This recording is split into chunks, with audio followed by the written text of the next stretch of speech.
Nous voici rendus à la fin de l'année 2021 et nous voici rendus aux portes de l'année 2022. Alors, à l'approche de la nouvelle année, bien évidemment, avec toutes les résolutions, beaucoup de personnes espèrent voir beaucoup de leurs rêves, objectifs atteints, n'est-ce pas? Mais dans le cas de l'immigration, on va voir exactement dans cette vidéo quels sont les deux gros facteurs qui pourraient retarder l'étude de ton dossier. Parce que comme on l'a vu déjà auparavant, malgré qu'ils changent les lois, il y a certains facteurs qui vont venir jouer contre toi ou peut-être en ta faveur. Mais dans le but de cette vidéo, on va parler exactement de deux points, deux gros points qui vont, je dis bien qui vont, retarder l'étude de ta demande en 2022.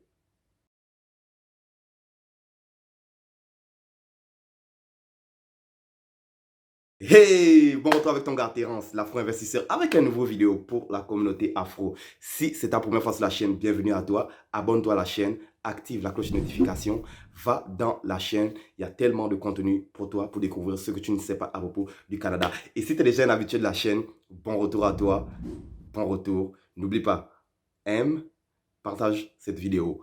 Et sans trop tarder, on va directement plonger dans le vif du sujet de cette vidéo parce que ça aussi c'est une autre chose aussi, désolé avant que vous me corrigiez dans les commentaires, c'est une autre chose qui me tient personnellement à cœur parce que ça nous affecte tous, ça nous affecte tous. Sans trop attendre exactement, quels sont les deux gros facteurs qui vont retarder ta demande en 2021? Les voici.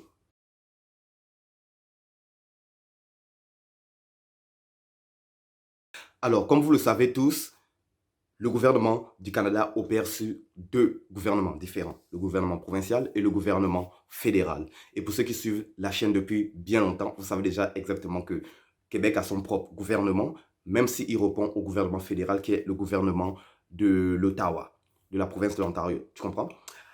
Alors, entre ces deux gouvernements-là, il y a un très long clash qui remonte à quoi? Je pourrais dire à la création quasiment du Canada.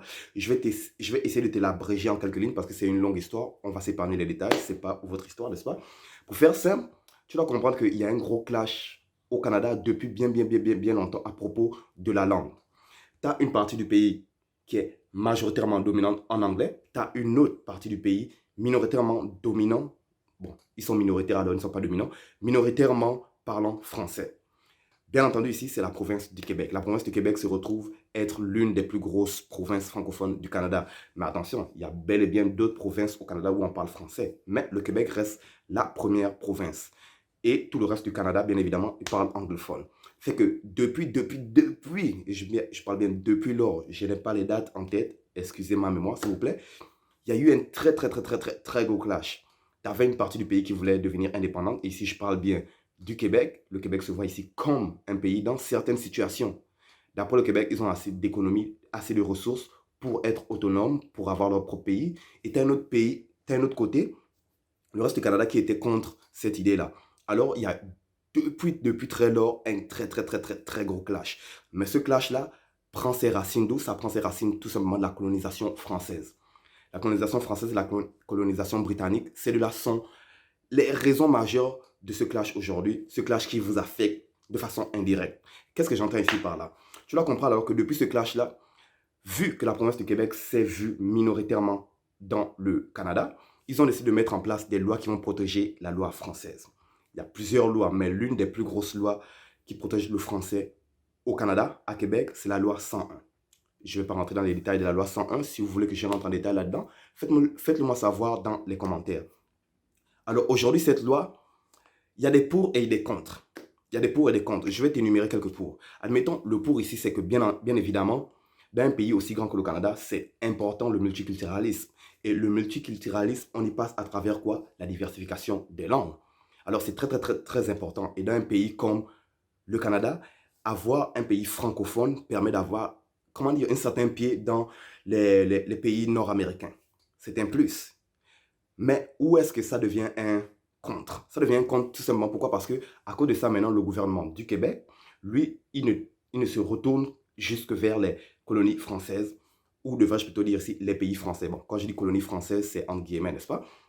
Ils se tournent vers eux. Pourquoi? Parce que ils ont beaucoup de Français, mais ils ne ciblent pas nécessairement toute la majorité des pays francophones. Ils vont cibler certains pays francophones, tels que, admettons, ils vont aller sélectionner des immigrants en Belgique, ils vont aller sélectionner des immigrants en France et tout. Mais beaucoup de pays, surtout les pays du continent africain, beaucoup de ces pays-là sont majoritairement sélectionnés. Fait que, on est rendu en 2021. Comment aujourd'hui ça vous affecte de façon différente? C'est tout simplement parce que, à cause de ces lois-là, il y a tellement un gros clash entre les deux gouvernements, le provincial et le fédéral, que à chaque fois qu'Immigration Québec prend des lois, admettons comme dernièrement, on a vu, c'est la grosse pandémie, grosse pénurie de main-d'œuvre sur toute l'étendue de la province, n'est-ce pas? Malgré que Québec va prendre ses lois pour favoriser soi-disant l'immigration francophone, Ottawa, lui, va venir mettre sa main dans la cuisine. Façon de parler, n'est-ce pas? Alors, ils vont venir essayer de, bon, pas nécessairement, comment dire, mettre des bâtons dans les roues, mais le but pour Ottawa, tu dois comprendre, c'est de tout simplement garder la majorité. Alors, comment Ottawa, eux, ils s'y prennent aussi en mettant des lois qui vont favoriser beaucoup, comment dire, l'immigration anglophone. Mais d'un coup, alors, quand c'est dans la province québécoise, si c'est des permis d'études qui doivent être délivrés, parce que même si le Québec a sa propre politique d'immigration, en fin de soirée, tous ces dossiers-là doivent être retournés au gouvernement fédéral qui se charge de l'immigration en général au Canada. Tu comprends? Fait que quand les dossiers arrivent, genre, dernièrement, selon une étude, des statistiques qui ont été faites, des recherches qui ont été faites, rien qu'en 2020, l'année 2020, on a accueilli l'équivalent de 24 000 étudiants anglophones qui étaient en provenance de l'Inde. Et tu veux savoir ce qui est bizarre, ce qui est fou là-dedans, c'est que ces 24 000 personnes-là, ces 24 000 étudiants qui ont été pris, représentent à peu près 69% de tous les permis d'études que Québec a délivrés en 2020. Je répète bien. Sur les 24 000 étudiants anglophones qui ont été acceptés, sélectionnés par Immigration Canada, ça représente 69% de ce que Québec aurait délivré comme permis. Alors là, du coup, on se retrouve avec quoi exactement pour attirer plus de francophones? Pas grand-chose. Parce que, veux pas, le gouvernement fédéral a plus de pouvoir, étant donné que, on l'a vu dans des vidéos précédentes, chaque étudiant étranger apporte une cotisation à hauteur de 25 000 dollars canadiens par année, ce qui représente un budget colossal d'à peu près 5 milliards dans l'année quand tu totalises tous ces étudiants immigrants-là. Alors c'est une manne d'or que l'immigration ne peut pas s'en passer pour le profit de Québec. Oublie ça. 69%. Alors comment Québec de son côté, lui maintenant, du coup, il se met à essayer de contrer ça?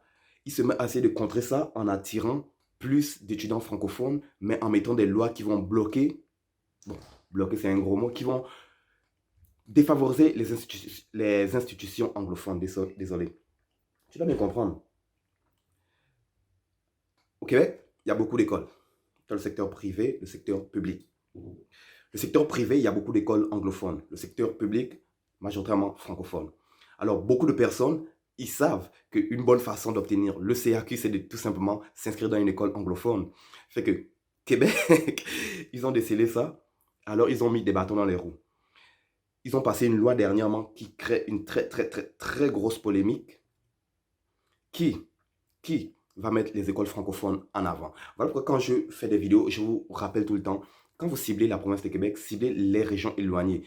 C'est dans ces régions-là où non seulement le français est souvent en danger, mais en plus de ça, ils ont besoin d'immigrants. D'ici 2100, l'objectif du Canada, c'est d'accueillir à hauteur de 60 millions d'immigrants. 2100. On est très loin. Je ne sais même plus si on sera encore en vie, vous et moi qui regardons cette vidéo en ce moment. 2100, tu comprends? Fait que beaucoup de personnes vont venir de l'immigration. Beaucoup de qualifications, beaucoup de dialectes différents vont venir de l'immigration. Ça, c'est le point 1.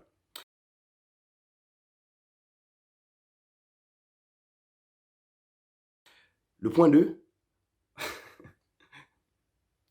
nous voici rendus quoi? À la 5e variante, 6e variante, je ne sais même plus là. La nouvelle variante qui a été découverte en Afrique du Sud il y a quoi, à peu près 2-3 semaines de ça, bien qu'elle se propage moins rapidement que la variante Delta, elle commence à créer une panique générale et cette panique-là se fait ressentir aussi, que ce soit dans le secteur de l'immigration ou encore même dans le secteur financier. Les gars, présentement, en tant qu'investisseur, j'ai un portefeuille d'avoirs, d'actions qui est tellement dans le rouge. Si je n'avais pas un mentor, je sais que je virais quasiment fou là. Cette variante-là nous affecte tellement à tel point que ils sont en train de revoir les ouvertures des frontières telles que beaucoup de pays africains. Oui, ça vient de l'Afrique du Sud, mais quand ça en vient à l'Afrique, ils ont tendance à nous généraliser dans le même sac. Fait qu'alors, il y a une nouvelle, comment dire, il y a une nouvelle loi qu'ils ont passée dernièrement où on va être de retour en confinement. Pas de retour en confinement, mais bref. Fait que l'arrivée de la nouvelle variante, ça c'est un autre problème pour vous. Si vous n'êtes pas vacciné, si vous êtes des anti-vaccins là, vous pouvez alors laisser tomber votre demande. Ici, tout le monde fonctionne avec des vaccins. Je vous parle en ce moment, j'ai reçu mes 2 vaccins. Je me prépare à recevoir mon 4e vaccin. Ouais, écoute, rendu là, moi je saute le 3e, je m'en vais directement au 4e vaccin. Tu comprends? Parce que si vous devez faire la visite médicale, vous faites la visite médicale en bonne et due forme, mais vous n'avez pas fait les vaccins, ils vont refuser votre demande, c'est automatique. Pourquoi? Parce que déjà, cette variante-là ici est en train de créer des ravages. Bon, elle n'a pas encore créé autant de morts que la variante Delta, n'est-ce pas? On s'entend bien là-dessus. Mais elle est tellement plus propageuse, elle se propage plus rapidement que ça crée une crainte comparable à celle de l'arrivée de la première variante. Alors, si vous n'avez pas vos vaccins, parce que, bref, je ne peux pas trop étirer le point numéro 2. Le vaccin, c'est un choix personnel, n'est-ce pas? On le comprend. Mais si vous voulez venir ici, il va falloir que vous fassiez vos vaccins. Que ce soit 3, 4, 5 vaccins, il va falloir que vous les fassiez. Et bien entendu, il se pourrait que dans ton pays à toi, ils ne distribuent pas des vaccins. Comment tu vas faire dans ce cas-là? Ben écoute, si tu as l'opportunité d'aller à un pays voisin où ils distribuent le vaccin, fais-le. J'ai bien dit si tu as l'opportunité. Je ne connais pas exactement quelles sont les conditions sur le continent en ce moment. Peut-être qu'ils ont fermé toutes les frontières, comme on a vu avec l'Afrique du Sud. C'est le confinement total. Même si bien après, ils ont dit, aïe, confinement, confinement. Fait que ça, ce sont les 2 raisons qui vont pousser 2022 à être une année défavorable pour l'étude de ton dossier. Premièrement, le clash entre le français et l'anglais. Deuxièmement, la nouvelle variante. Est-ce qu'on va découvrir une nouvelle variante? Écoute, on est sur le point d'avoir des variantes qui... les Transformers, tu comprends? Deux gros facteurs à prêter attention. Fait que mon message pour cette vidéo aussi, faites vos vaccins. Même si vous êtes contre les vaccins et tout, si vous avez eu des vaccins pour la polio, la rougeole, comment ils appellent ça, le tétanos, je ne vois pas pourquoi vous hésitez encore avec ce vaccin-là. Faites les vaccins, soyez en bonne et due forme avant d'aller faire la visite médicale. N'allez pas faire la visite médicale et puis après vous allez faire les vaccins. Non. Faites vos vaccins, allez faire votre visite médicale après et après maintenant renvoyez vos dossiers. Là, vous êtes en bonne et due forme parce que je vous le dis, si vous envoyez votre visite médicale sans ça, oubliez ça. Oubliez ça, oubliez ça, oubliez ça. Et, s'il vous plaît, visez les régions éloignées. Bref, nous voici rendus à la fin de cette vidéo. Je ne vais pas trop l'étirer. Il y a tellement beaucoup de choses à dire à ce propos-là. Si vous voulez que je fasse une vidéo expressément sur le clash entre la loi anglophone et la loi francophone, faites-le moi savoir dans l'espace des commentaires. Vous savez que vous savez à quel point j'aime vos recommandations. Faites-le moi savoir dans les commentaires. Et si vous avez des points à dire à propos de la nouvelle variante, faites-le moi aussi savoir dans les commentaires. J'aimerais savoir quel est votre point de vue vis-à-vis de ça. Et en plus de ça, j'aimerais savoir quelle est votre situation sur le continent. Est-ce que vous vivez la même situation que nous ici? Parce que ça a l'air que Abidjan est doux. Il n'y a rien qu'à changer à Abidjan. Bref, faites-le moi savoir dans l'espace des commentaires. Nous voici rendus à la fin de cette vidéo. Si tu as aimé le contenu de la vidéo, s'il te plaît, tu sais ce qu'il te reste à faire. Appuie sur le bouton j'aime, partage la vidéo à un de tes proches, ça va les aider. Et aussi, active la cloche de notification en t'abonnant à la chaîne pour être notifié aussitôt que le prochain vidéo sera en ligne. C'est ton gars Terence, l'Afro Investisseur. Je te retrouve dans la prochaine vidéo, toujours avec plus. À la prochaine.